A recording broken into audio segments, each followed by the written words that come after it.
শোষক স্বৈরাচার শেখ হাসিনার 16 বছর নির্যাতন, নিপীড়ন, হামলা, মামলা, গুম নিয়ে আজকে আমাদের মিশন কুমিল্লার নাঙ্গলকোট উপজেলার আদ্রা দক্ষিণ ইউনিয়ন।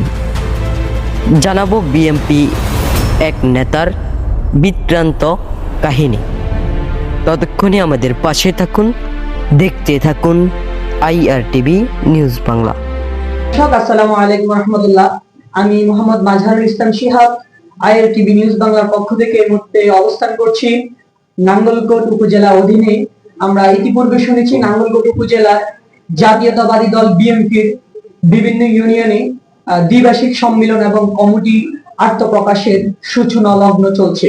তারই ধারাবাহিকতায় আমরা আজকে অবস্থান করছি আদ্রা দক্ষিণ ইউনিয়নের সুপরিচিত নেতা, যিনি বিগত স্বৈরাচার আমলে বারবার নির্যাতিত এবং যার বাড়িতে, যার বিভিন্ন ব্যবসা প্রতিষ্ঠানে বারবার স্বৈরাচার আমলিকের দোষারীরা বিভিন্নভাবে ক্ষতি করার চেষ্টা করেছে এবং বারবার নির্যাতন করেছে, এবং তিনি যা বাংলাদেশ জাতীয়তাবাদী দল বিএনপি 9 নং আদ্রা দক্ষিণ ইউনিয়নের সেক্রেটারি পদপ্রার্থী আমরা জনাব ওমর ফারুক সাহেবের কাছ থেকে আজকে শুনবো তার রাজনৈতিক গল্প এবং তিনি কিভাবে অজপাড়া গ্রাম থেকে রাজনৈতিক প্রবণতায় আজ তার পরিচিতি উপজেলা পর্যায়ে, এবং তিনি কিভাবে অজপাড়া গ্রাম থেকে উঠে আদ্রা দক্ষিণ ইউনিয়নের সেক্রেটারি পদপ্রার্থী। আমরা তার বিষয়ে তার কাছে যাব এবং আমরা IRTV নিউজ বাংলার পক্ষ থেকে কিছু প্রশ্ন রাখবো।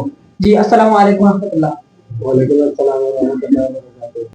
সর্বপ্রথম রাজনীতি যাত্রা শুরু 1997 সাল। 97 সালে আমি ছাত্রদলে যোগদান করি।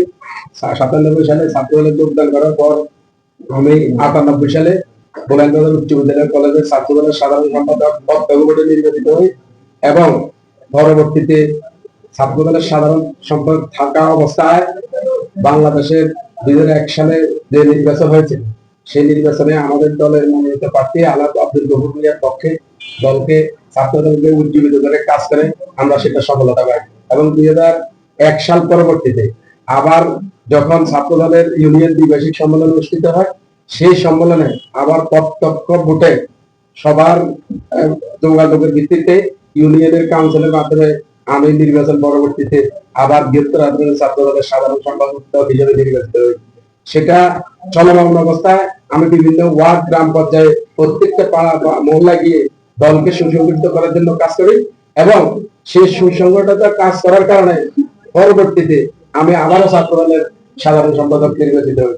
পরবর্তীতে 111 সরকার যখন গঠন হয় পরবর্তীতে আমাকে সাংগঠনিকভাবে আমার বিবেচনা এবং বিভিন্ন সাংগঠনিক কার্যক্রমের কারণে দল আমাকে ভারপ্রাপ্ত সভাপতির দায়িত্ব দেয়। সেই ভারপ্রাপ্ত সভাপতির দায়িত্ব আমি 2011 সাল পর্যন্ত পালন করি।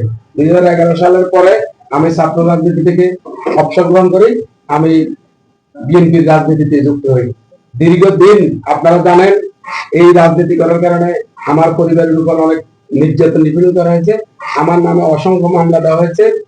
আমার পিতাকে, আমাকে না পেয়ে আমার পিতাকে হত্যার উদ্দেশ্যে আঘাত করা হয়েছে। 17 সালে ইউপি নির্বাচনের সময় আমাদের যারা নেতা কর্মীরা আমার বাবাকে আমার বাড়িতে দেখতে গিয়েছিল, সেই দেখতে যাওয়াকে কেন্দ্র করে আওয়ামী সন্ত্রাসীরা আমার বাড়িতে আক্রমণ করে এবং আমার 90 বৃদ্ধ পিতার গায়ে আঘাত করে, আমার মোটরসাইকেল ভাঙচুর করে, আমাদের নিরীহ বোকাপানি গরুকেও কুপিয়ে হত্যা করে এবং আমার ছোট্ট ছেলে তখন তার বয়স 3 বছর রাইসুল, তাকেও তারা নিম্নভাবে তার গলায় ছুরি ধরে এবং মাথায় পিস্তল ট্যাগ দেয়। আমার স্ত্রীকে বলে যে আমাকে বের করে দিতে না, তারা আমার সন্তানকে মেরে ফেলবে।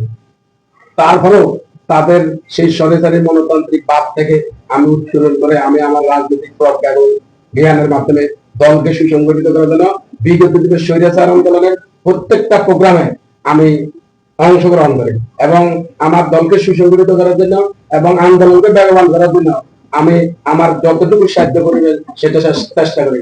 আমার প্রত্যেক ইউনিটের নেতা কর্মীরা জানে যে আমি ছাত্রদল, যুবদল, স্বেচ্ছাসেবক দল এবং সংগঠন সহ অসংখ্য নেতা কর্মী আদ্রা ইউনিয়নে আমি সৃষ্টি করেছি এবং বর্তমান ছাত্র রাজনীতিতে যারা আদ্রা উত্তর দক্ষিণে বৃহত্তর আদ্রা রাজনীতি করেন বেশিরভাগ নেতৃত্বই আমার সৃষ্টি।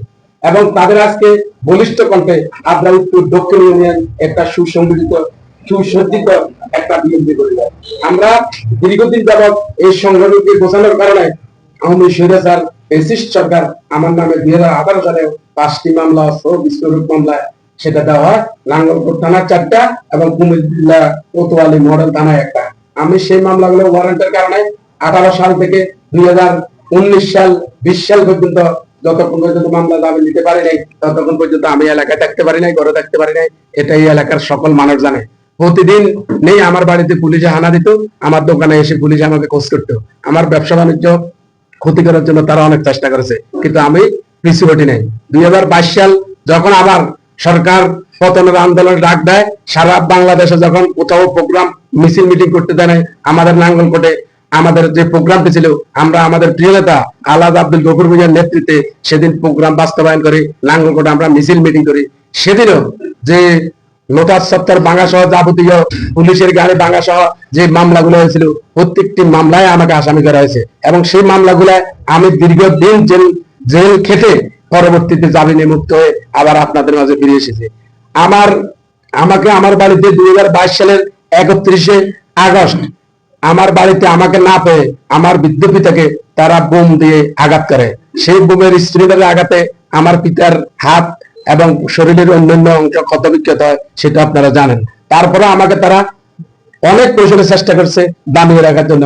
আমি কিন্তু আমার সংগঠনের স্বার্থে দলকে সহ্যের আদর্শকে লালন করে, খালেদা জিয়াকে ভালোবেসে, তারেক রহমানের রাজনীতিকে শ্রদ্ধা করে, আমাদের প্রিয় নেতা আলাদা আব্দুল গফুর ভূঁইয়ার প্রতি সম্মান রেখে আমি আমার রাজনৈতিক ভাবে যতই তারা বলছে আমি আমার কার্যক্রম চালাতে থাকি। জি, আমরা একটা প্রশ্ন রাখতে চাচ্ছি আপনার কথার মধ্যখানে, সেটি হচ্ছে স্বৈরাচার আমলে তথা স্বৈরাচার খুনি শেখ হাসিনার আমলে আপনি রাজনীতিকে যেভাবে উদ্বুদ্ধ করেছেন এবং যেভাবে প্রত্যেকটা ইউনিটিতে প্রত্যেকটা ওয়ার্ডে যেভাবে আপনি আপনার রাজনৈতিক প্রতিক্রিয়া সক্রিয় রেখেছেন, একইভাবে বর্তমান উন্মুক্ত আকাশে আপনি আপনার রাজনীতিকে কিভাবে আরো বেশি নিজে আমাদের সাথে প্রক্রিয়া প্রদান করেছে। উনি সমাজে যে উন্নয়নমূলক কাজগুলো করবে সেই কাজগুলো করার প্রতিক্রিয়া ওনাকে সুযোগ করে দিয়ে আমরা যাতে সামাজিক যে মূল্যবোধটা, সামাজিক যে নৈতিক নীতিমালাগুলা উদ্বুদ্ধ করতে পারি, সেই বিষয়ে আহ্বান জানাচ্ছি।